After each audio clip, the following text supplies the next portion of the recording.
आज का वीडियो हमारा 47 नंबर का वीडियो है। तो चलिए आज के वीडियो में हम लोग शुरू करेंगे। बहुत ही शानदार प्रश्न हम लोग यहाँ पे देखेंगे और आपके एग्जाम के लिए आज हम 50 प्रश्न करेंगे जो काफ़ी ज़्यादा महत्वपूर्ण होने वाला है। तो चलिए हम लोग यहाँ पे देखते हैं कि आप लोग को जो प्रश्न यहाँ पे दिया गया है बहुत महत्वपूर्ण प्रश्न है। 50 प्रश्न करेंगे तो आप लोग जो है यहाँ पे देखिएगा। ओके, तो चलिए हम लोग करते हैं शुरू। और आप लोग का जैसे जैसे एक एक दिन समय व्यतीत हो रहा है, आपका समय जो है जा रहा है, तो आप लोग एक दिन भी समय जाया नहीं जाने दीजिए, व्यर्थ नहीं जाने दीजिए। डेली पढ़ाई कीजिए, खूब पढ़ाई कीजिए, जितना हो सके पढ़ाई कीजिए। तो आज की इस वीडियो में चलिए हम लोग यहाँ पे शुरू करते हैं। तो चलिए एक बार फिर से हम आ चुके हैं 47 नंबर का वीडियो लेकर। तो यहाँ पे हम लोग अच्छे से देखेंगे, समझेंगे कि आखिर ये जो है जो हम लोग प्रश्न यहाँ पे रखे हैं कितना ज़बरदस्त लेकर आए हैं, आपको वीडियो के बाद पता चल जाएगा। समझ गए? तो जितने भी एएनएम कैंडिडेट है उनका जनवरी के स्टार्टिंग में ही एग्जाम है, तो आप लोग जो है यहाँ पे देखना नहीं भूले। तो चलिए करते हैं शुरू। पहला प्रश्न है हमारे सामने, आप सभी के सामने प्रथम प्रश्न ही है कि प्रश्नोत्तर मतलब प्रसर्व के बाद बंध्याकरण प्रसर्व के कितने समय बाद जो है किया जाना चाहिए। कह रहा है कि अगर कोई चाहता है कि हम बंध्याकरण करें, स्टेरिलाइजेशन करवाएं, तो वह प्रसर्व के बाद कितने समय के बाद जो है वह करवा सकता है। समझ गए? तो 12 घंटे से 7 दिन, 24 घंटे से 7 दिन, 48 घंटे से 7 दिन, 72 घंटे से 7 दिन। तो जो है जन्म के बाद, बच्चे के जन्म के बाद 12 घंटे से लेकर 7 दिन के बीच तक जो है वह करवा सकता है प्रसर्व के बाद बंध्याकरण। ओके, आगे प्रश्न है, कहता है निम्न में से कौन सा लक्षण हाइपरमेसिस ग्रेविडम से रिलेटेड है। यहाँ पे पूछ रहा है कि इनमें से कौन सा लक्षण हाइपरमेसिस ग्रेविडेवम से संबंधित है। तो अत्यधिक उल्टी होना जो होता है वह हाइपरमेसिस ग्रेविडेरम से संबंधित होता है। समझ गए? किसी महिला को जो प्रेगनेंसी पीरियड में है, अगर उसको बहुत ज़्यादा उल्टी होता है तो इसे हम लोग जो है क्या कहते हैं, हाइपरमेसिस ग्रेविडम कहते हैं। क्या कहते हैं? हाइपरमेसिस ग्रेविडेरम कहते हैं। ओके, आगे है, कहता है निम्न में से फीटल स्कल में पाए जाने वाला अग्र फोंटनालेल का निर्माण किस सूचर द्वारा होता है। समझ गए? कहता है निम्न में से फीटल स्कल में पाए जाने वाला अग्र फोंटानेल का निर्माण किस सेचुअर से होता है। तो आपको पता है फ्रंटल सूचल, कोरोनल सूचल, सेजाइटल सूचल, इनमें से सभी जो है उपरोक्त सभी आपका राइट होता है। समझ गए? इनमें से सभी जो है आपका राइट होगा। जो फीटल स्कल होता है, फीटल का जो खोपड़ी होता है भ्रूण का, उसका आगे का जो फंटानेल होता है, इसका निर्माण जो है इनमें से सभी सूचर्स के द्वारा होता है। सूचर क्या होता है मैं कितना बार बता चुका हूँ कि जो खोपड़ी में ज्वाइंट होता है उसको ही सूचर्स कहते हैं। एक महिला में लेबर की फर्स्ट स्टेज की मुख्य घटना क्या होती है। मतलब एक महिला में जो प्रेगनेंसी में है उसका फर्स्ट स्टेज में क्या होता है। समझ गए? तो फर्स्ट स्टेज में क्या होता है, सर्विक्स का पूरी तरह विस्तारित हो जाना। फर्स्ट स्टेज में पेन तो होता ही है, साथ में सर्विक्स जो होता है, ग्रीवा जो होता है, पूर्ण रूप से फैल जाता है, विस्तारित हो जाता है डिलीवरी के लिए। समझ रहे हैं? आगे है यहाँ पे कह सकते हैं, यहाँ पे स्पष्ट है कि एक प्रथम बार प्रेग्नेंट हुई महिला की तुलना में दूसरी बार प्रेग्नेंट हुई महिला में प्रसव की अवधि क्या होता है प्रायः। कहता है कि एक प्रथम बार कोई महिला है वह प्रेग्नेंट हुई है और कोई दूसरा बार प्रेग्नेंट हुई है, तो समय अवधि किसमें ज़्यादा लगेगा, प्रथम वाला में ज़्यादा लगेगा कि सेकेंड वाला में ज़्यादा लगेगा प्रसव में। तो जो प्रथम बार प्रेग्नेंट हुई महिला है इसके तुलना में दूसरी बार जो प्रेग्नेंट हुई महिला है उसमें कम समय लगता है लेबर में। समझ गए? प्रसव में, बच्चे के जन्म में। समझ गए? इनमें से एवर्सन के कारणों में शामिल है। अब इनमें से एवर्सन किनके कारण, गर्भपात किन किन के कारण हो सकता है। फीटस में मौजूद गुणसूत्रीय असमानता, अगर भ्रूण जो पल रहा है गर्भ में उसमें कुछ असमानता दिखे, कुछ गुणसूत्रीय असमानता दिखे, तो बिल्कुल एवर्सन हो सकता है। प्रेग्नेंट वोमेन में इन्फेक्शन की उपस्थिति, अगर किसी महिला में संक्रमण की बहुत ज़्यादा खतरा हो चुका है तो एवर्सन हो सकता है। प्रेग्नेंट वोमेन द्वारा धूम्रपान करना या एल्कोहल का सेवन करना, अगर कोई गर्भवती महिला है वो बहुत ज़्यादा धूम्रपान और एल्कोहल का सेवन कर रही है तो इस हिसाब से सभी कारण बनता है एवर्सन का, गर्भपात का। आगे चलिए, आगे आपके पास है निम्न में से एवर्सन का सबसे प्रमुख कारण क्या है। इनमें से एवर्सन का सबसे प्रमुख कारण क्या है। भ्रूण में मौजूद गुणसूत्रीय असमानता सबसे प्रमुख कारण होता है। ये सब तो कारण था ही था, लेकिन भ्रूण में जो भ्रूण जो पल रहा होता है गर्भ में, उसका जो है गुणसूत्रीय असमानता के कारण बहुत सारे जन्मजात बीमारी हो सकते हैं। तो इनसे बचने के लिए जो है एवर्सन कर दिया जाता है, समझ गए। क्योंकि अगर भ्रूणीय असमानता हो जाएगा, जन्म लेने के बाद कोई समस्या रहेगा जन्मजात तो और दिक्कत भरा ही जिंदगी उसका रहेगा। कोरोना वायरस की बीमारी का पहला मामला किस देश में मिला। तो आपको पता है चीन में मिला, चीन से ही इसका शुरुआत हुआ। ओके, कोविड-19 बीमारी के लक्षणों में क्या शामिल है। तो बुखार भी आता है, गले में खराश भी होता है, सिर दर्द भी होता है, इसलिए सभी इनमें के लक्षण होता है। बॉडी में दर्द भी होता है, समझ गए ना। तो इस चीज़ को ध्यान में आपको रखना है। आगे है कोविड-19 बीमारी से बचाव हेतु कौन सी वैक्सीन उपयोग में ली जाती है। तो कोविड-19 से बचाव के लिए अब तक नवंबर 2020 तक कोई वैक्सीन नहीं बनी है, बट आपको पता है कि इसके लिए बहुत सारे वैक्सीन बन चुके हैं, समझ गए ना। बहुत सारे जो है आप लोग का कोवैक्सीन क्या क्या बहुत सारे वैक्सीन हैं, वो वैक्सीन आपके आ चुके हैं, बहुत सारे वैक्सीन, समझ गए। आगे है यहाँ पे देखिएगा कोविड-19 की बीमारी के बारे में सत्य कथन क्या है। तो इसके अधिकांश रोगी अलक्षणिक या हल्के से माध्यम लक्षणों वाले होते हैं। तो माय डियर, जो कोविड-19 के बारे में सत्य ये है कि इसमें बहुत सारे रोगी में ये देखा जाता था कि इसमें बहुत सारे रोगी में बिना लक्षण के जो है पॉजिटिव पाया जाता था, हल्के से मध्यम लक्षण हो सकते थे इसका। तो ये सब जो है इसका कथन सत्य है। बहुत सारे में तो ये भी देखा गया कि कोई लक्षण नहीं है लेकिन पॉजिटिव पाया जाता था, समझ गए ना। आगे है कोविड-19 का जो है बीमारी है वह वायरस जनित वायरल संक्रमण बीमारी है, समझ गए। कोविड-19 के रोगी को मुख्य रूप से कौन सा उपचार दिया जाता है। तो लाक्षणिक उपचार दिया जाता है, जैसे बुखार दर्द है, इम्यूनिटी सिस्टम कमज़ोर हो जाता है तो उसके लिए दवाई वगैरह, समझ गए ना। तो इम्यूनिटी बूस्ट करने वाला दवाई साथ में लक्षण का प्रबंध किया जाता है, बुखार सिर दर्द ये सब का, समझ गए ना। कोविड-19 के बचाव के उपायों में क्या शामिल है। तो बार बार हाथ धोना बिल्कुल सही है, भीड़ वाले स्थानों पर फेस मास्क पहन के जाना, रोगियों को आइसोलेशन करना, तो इसलिए इनमें से सभी है बचाव के उपाय में। ओके, आगे चलिए। आगे यहाँ पे देखिएगा, कहता है माय डियर यहाँ पे कि अंधेरे में रस्सी को स्नेक समझना। बहुत लोग को ये मानसिक रोगों में होता है, समझ गए, कि बहुत लोग जो है रस्सी आगे लटका हुआ है या रोड पर रस्सी है तो रस्सी को जो है व्यक्ति कितना जो है भ्रम से, समझ गए ना, भ्रम हो जाता है, माया आ जाता है, जिसके कारण वह जो है सांप समझने लगता है उसको। तो ये एलूजन में होता है, समझ गए ना। एलूजन किस प्रकार की डिसऑर्डर है। तो एलूजन एक प्रकार का परसेप्शन डिसऑर्डर है, प्रत्यक्षीकरण में जो है बोध होता है, गड़बड़ हो जाता है कि व्यक्ति पहचान में गलत पहचान करता है, समझ गए ना। उसके बाद है एक स्थिति जिसमें व्यक्ति गतिहीन, मोशनलेस एवं चुप म्यूटिज्म रहता है, क्या कहलाती है। तो इसे हम लोग स्टूपर कहते हैं। माय डियर, स्टूपर एक ऐसा अवस्था है जिसमें कोई व्यक्ति गतिहीन हो जाता है और चुप जो है रहता है, म्यूट रहता है, बिल्कुल, समझ गए। आगे है, आपको मैं एक एक करके सब प्रश्न अच्छे से यहाँ पे दिखाऊंगा, टेंशन लेने की ज़रूरत नहीं है। जब कोई व्यक्ति बिना किसी पर्पज के किसी एक्टिविटी को बार बार रिपीट करता है तो यह कंडीशन क्या कहलाता है। माय डियर, कोई व्यक्ति है, समझ गए, और वह व्यक्ति जो है बिना किसी पर्पज के, बिना किसी उद्देश्य के किसी भी एक्टिविटी को बार बार रिपीट करता है तो उस कंडीशन को मैनेरिज्म कहते हैं। क्या कहते हैं, मैनेरिज्म कहते हैं, मैनेरिज्म कहते हैं, इसको याद रखना है। आगे है मैनेरिज्म क्या है। तो मैनेरिज्म एक डिसऑर्डर है मोटर एक्टिविटी का, जो अभी ऊपर आप लोग देखे हैं। मैनेरिज्म एक मोटर एक्टिविटी है, मतलब गति से संबंधित जो है प्रॉब्लम है, समझ गए। तो ये चीज़ें को ध्यान में रखिएगा। ईसीटी का उपयोग, ईसीटी का उपयोग जो है साइकेट्रिक प्रॉब्लम, मानसिक रोगों के उपचार के लिए किया जाता है, समझ गए ना। निम्न में से साइकेट्रिक इलनेस है, मतलब इनमें से कौन सा मानसिक रोग है। तो हाइपोकॉन्ड्रियासिस एक मानसिक रोग है जिसमें कोई व्यक्ति अपने स्वास्थ्य के प्रति बहुत ज़्यादा जो है एक्टिव हो जाता है। कोई बीमारी नहीं होता है फिर भी व्यक्ति को लगता है कि हमें कोई बीमारी है, वह बार बार डॉक्टर अस्पताल के पास जाते रहता है, लेकिन वो बार बार जो है डॉक्टर भी बदलते रहता है, जबकि उसको ऐसा कोई बीमारी नहीं होता है, लेकिन वह बेचैन रहता है अपना बीमारी के प्रति। तो जो है हाइपोकॉन्ड्रियासिस जो है आपका राइट आंसर है, समझ गए।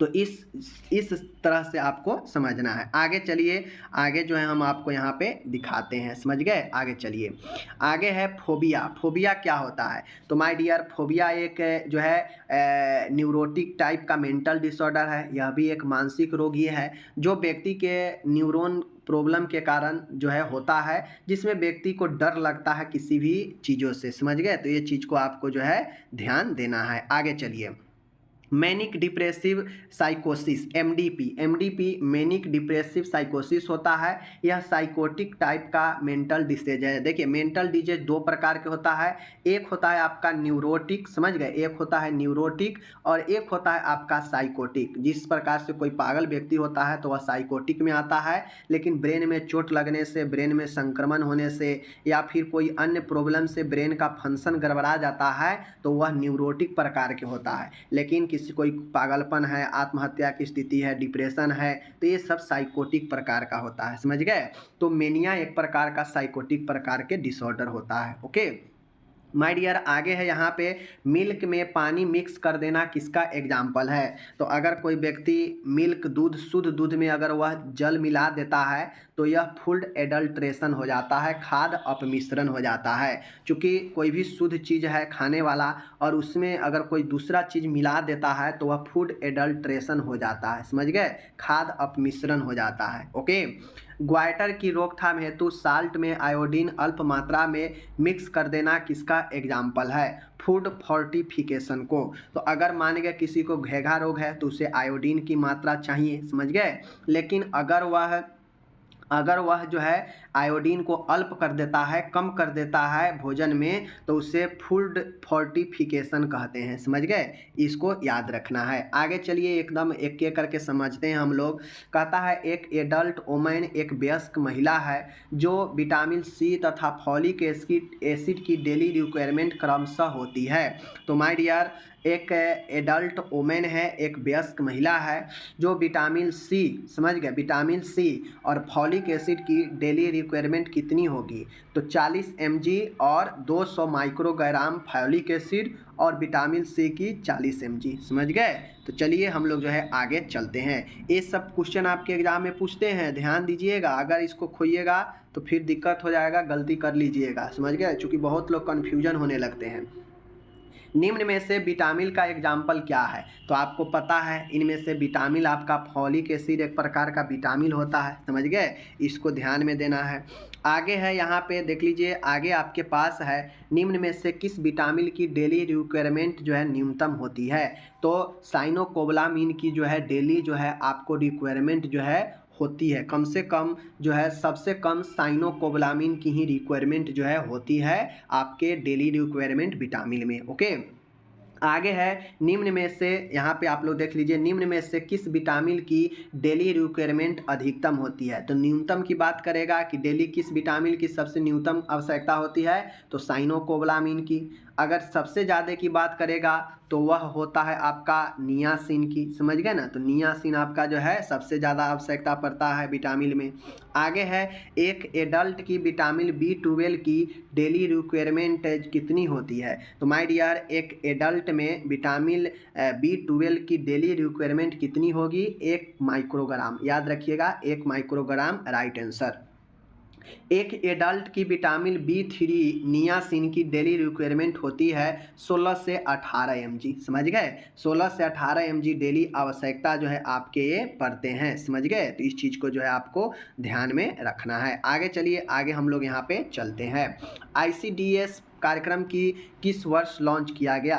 तो माय डियर, ICDS जो कार्यक्रम होता है यह जो है 1975 में लॉन्च किया गया। Full form integrated child development scheme होता है ICDS के फुल फॉर्म, जिसका शुरुआत 1975 में किया गया था। आगे चलिए, अब यहाँ पे देखिए मिड डे मील प्रोग्राम जो है आपको मैंने यहाँ पे क्या चीज़ गलत जो है, आपको ऑप्शन भी गलत है और जो है आंसर भी गलत है, समझ गए। मिड डे मील प्रोग्राम जो है 1995 में जो है आपका शुरू किया गया था, इस चीज़ को ध्यान में रखना है। ओके, आगे चलिए, आगे चलते हैं।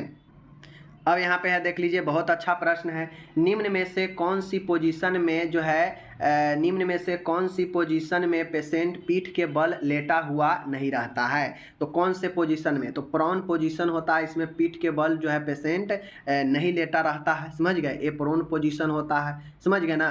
पीठ के बल नहीं, इसमें मुख के बल जो है मरीज लेटा होता है, तो इस चीज़ को ध्यान में देना है, समझ गए। इंडोट्रेकियल ट्यूब का संबंध किससे है? तो इंडोट्रेकियल ट्यूब का मतलब होता है ब्रीदिंग पैटर्न मेंटेन करने के लिए जो है आंतरिक रूप से एक ट्रेकिया के माध्यम से एक ट्यूब को डाला जाता है श्वसन क्रिया को बनाए रखने के लिए, समझ गए। तो इंडोट्रेकियल ट्यूब का संबंध ब्रीदिंग पैटर्न से जो है आपका रिलेटेड है, समझ गए। आगे चलिए, आगे हम लोग चलते हैं। इंडोट्रेकियल जो ट्यूब होता है, इस चीज़ को आपको ध्यान में रखना है कि इंडोट्रेकियल ट्यूब जो है आपको अगर किसी को श्वसन में अगर प्रॉब्लम होता है तो वह जो है अंदर ट्यूब डालकर उसके श्वसन पैटर्न को सही किया जाता है, ब्रीदिंग पैटर्न को, समझ गए। आगे है रेक्टल ट्यूब का संबंध है, तो रेक्टल ट्यूब का संबंध होता है फ्लेटस पास कराने हेतु, समझ गए। रेक्टल ट्यूब का संबंध होता है फ्लेटस को जो है क्या करने के लिए, पास कराने के लिए। आगे चलिए, इंडोट्रेकियल ट्यूब को किस रूट से एडमिनिस्ट्रेट करते हैं? मुंह से एडमिनिस्ट्रेट करते हैं, समझ गए। इंडोट्रेकियल ट्यूब को मुंह से क्या करते हैं, एडमिनिस्ट्रेट करते हैं ट्रेकिया के थ्रू अंदर, समझ गए। आगे है, एक पेशेंट को एनीमा देने का पर्पज क्या हो सकता है? तो एक पेशेंट को एनीमा देने का पर्पज ये होता है कि बाउल से फीकल मैटर को बाहर निकालना, समझ गए, यानी जो मतलब जो गंदे पदार्थ है उसको आंत से बाहर निकालना, ड्रग देना, समझ गए, न्यूट्रिशन देना, ऑल ऑफ द एबोव। तो एनीमा देने का उद्देश्य सभी होता है, चाहे वो आंत साफ करने की बात हो, कब्ज दूर करने की बात हो, दवाई देने की बात हो या न्यूट्रिशन देने की बात हो, एनीमा के लिए सब सही है। आगे है, एनीमा लगाने हेतु पेशेंट को कौन सी पोजीशन प्रोवाइड की जाती है? तो एनीमा देने के लिए मैं कितना बार बता चुका हूं कि लेफ्ट लेटरल पोजीशन जो है दिया जाता है, समझ गए, एनीमा देने के लिए। ओके, आगे चलिए, आगे हम लोग देखते हैं ब्रीदिंग यानी श्वसन को इम्प्रूव करने के लिए पेशेंट को दी जाने वाली पोजीशन कौन सी है? तो वह फाउलर पोजीशन होता है, जो एक श्वसन कष्ट वाले मरीज को बहुत ज़्यादा हेल्पफुल करता है, फाउलर पोजीशन, समझ गए। तो इस चीज़ को ध्यान में आपको रखना है। आगे है, कहता है my dear, IV fluid administer किया जाता है किसके द्वारा? आईवी फ्लूइड वेन के द्वारा जो है एडमिनिस्टर किया जाता है, सीरा के द्वारा, इसको याद रखना है। ओके, प्लास्टिक वेस्ट सच कहता है कि प्लास्टिक के कचरे को, कैथेडर को, एनजी ट्यूब आदि को किस कलर के बीन में डिस्कार्ड करते हैं, मतलब निस्तारण करते हैं? तो आपको पता है प्लास्टिक के जितने भी कचरा होता है सबको रेड कलर के बीन में डालते हैं, समझ गए। तो ये चीज़ को ध्यान में रखना है। आगे है माय डियर, यहाँ पे आपके सामने है, यहाँ पे कह रहा है हॉस्पिटल वेस्ट मैनेजमेंट के दौरान निम्न में से कौन सा वेस्ट येलो कलर के बीन में डालते हैं? तो आपको पहले भी पता है कि जो है येलो में हम लोग डालते हैं एनाटॉमिकल बॉडी पार्ट से रिलेटेड कोई भी चीज़ होता है उसको हम लोग डालते हैं पीले कलर के डस्टबिन में, समझ गए।